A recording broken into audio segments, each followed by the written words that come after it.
अल्हम्दुलिल्लाह नहमदुहु व नस्तईनुहु व नस्तगफिरुहु व नु'मिनु बिही व नतवक्कलु अलैहि व नऊज़ु बिल्लाहि मिन शुरूरि अनफुसिना व मिन सय्यिआति आमालिना। अम्मा बाद, औज़ु बिल्लाहि अस्समीइल अलीम मिनश शैतानिर रजीम। बिस्मिल्लाहिर रहमानिर रहीम। अल्लज़ीना यबख़ुलूना व यअमुरूना अन्नास बिल बुख़्लि व मन यतवल्ला फ़इन्नल्लाहा हुवल गनियुल हमीद। सदक़ल्लाहुल अज़ीम। नाज़रीन किराम, ये जो आपके सामने मैंने आयत मुबारका तिलावत की है, ये 27वां पारा सूरह अल हदीद की 24 नंबर आयत है। इसमें अल्लाह ताला ने एक इंतहाई अहम मसला बयान फरमाया है कि वो लोग जो अल्लाह के रास्ते में खुद भी खर्च नहीं करते और दूसरे लोगों को भी इससे रोकते हैं, उनके लिए अल्लाह ताला ने एक वाईद बयान फरमाई है, उनको ख़बरदार किया है कि अपने इस घिनौने फेल से बाज आ जाओ। तो मैं आपके सामने इसका तर्जुमा और तफसील पेश करने की सादत हासिल कर रहा हूँ। तो आपसे मेरी ये दरख्वास्त है कि मेरी इस गुफ्तगू को आप ख़ुद भी सुने, अपने दोस्तों अहबाब को भी ये शेयर करें, वीडियो को लाइक शेयर करें और चैनल को सब्सक्राइब करें, ताकि अल्लाह के दीन की ये प्यारी और सच्ची बातें ज़्यादा से ज़्यादा लोगों तक पहुंच सकें।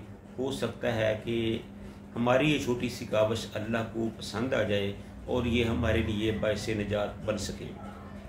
तो अल्लाह ताला फरमाते हैं अल्लज़ीना यबख़ुलूना, कि वो लोग जो बुखल करते हैं, जो कंजूसी करते हैं, व यअमुरूना अन्नास, और लोगों को भी बिल बुखले कंजूसी करने का हुक्म देते हैं, बुखल करने का हुक्म देते हैं।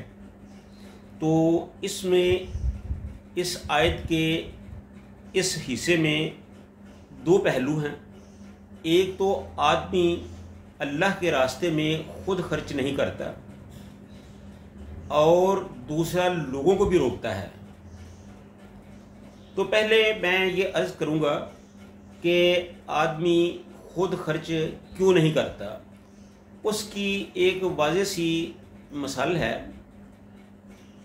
तौजीह है, वजह है कि आदमी जब अल्लाह के रास्ते में खर्च करता है, ये मुनाफिकों की निशानी है और मुनाफिकों से ही खिताब हो रहा है कि जब ये लोग अल्लाह के रास्ते में खर्च करने लगते हैं तो उनको एहसास होता है कि कहीं हमारी दौलत कम ना पड़ जाए, तो इसलिए वो इस डर की वजह से खुद खर्च नहीं करते। ये इसका एक पहलू है।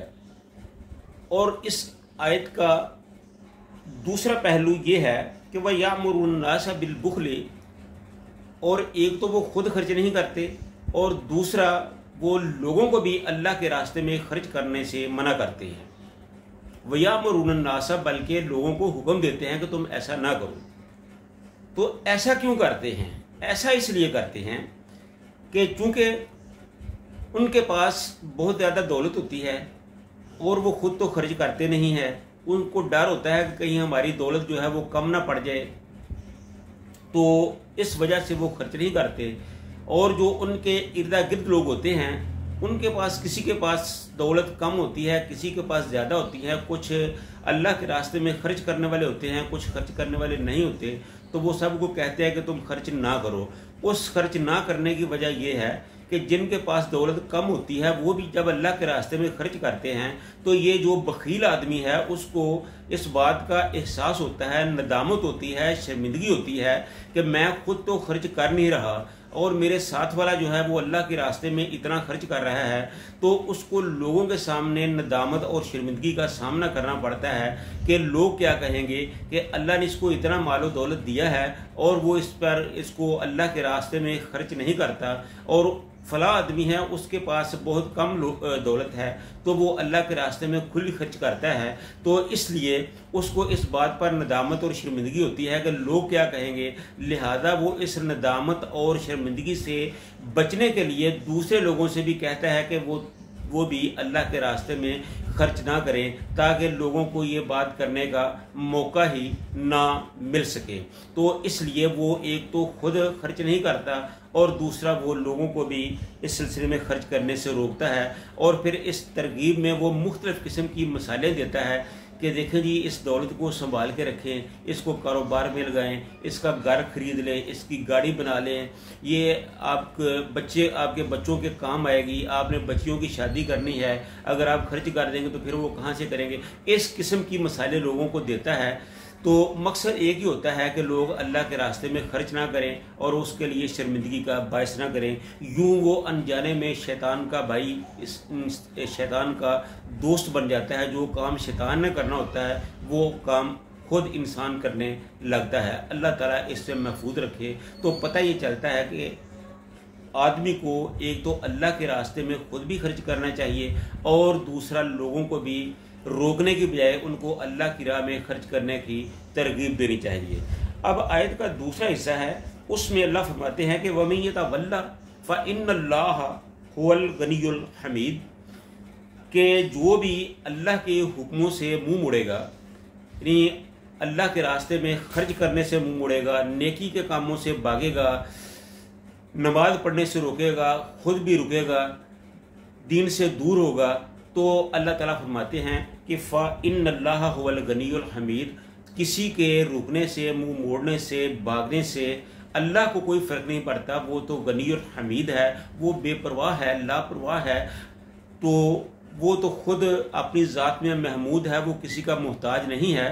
आपने ये मसला बड़ा सुना होगा कि ख़ास सारी दुनिया अल्लाह की फरमा बरदार हो जाए तो अल्लाह की बादशाही में एक रत्ती बराबर भी अदाफा नहीं कर सकती, और इसी तरह सारी दुनिया भी अगर अल्लाह की नाफरमान हो जाए तो अल्लाह ताला की बादशाही में एक रत्ती बराबर भी वो फ़र्क नहीं डाल सकती। अल्लाह को इससे कोई फ़र्क नहीं पड़ता कि कोई उसकी इबादत करता है या उसकी नहीं करता, या अल्लाह के रास्ते में कोई खर्च करता है या खर्च नहीं करता। अल्लाह ताला इन चीज़ों से बेनियाज है। तो इसलिए इस आयत से हमें यही सबक मिलता है कि एक तो हमें खुद भी शरीयत पर अमल करना चाहिए और दूसरों को भी शरीयत पर अमल करने की तरगीब देनी चाहिए, और ख़ुसूसन अल्लाह के रास्ते में खर्च करना चाहिए।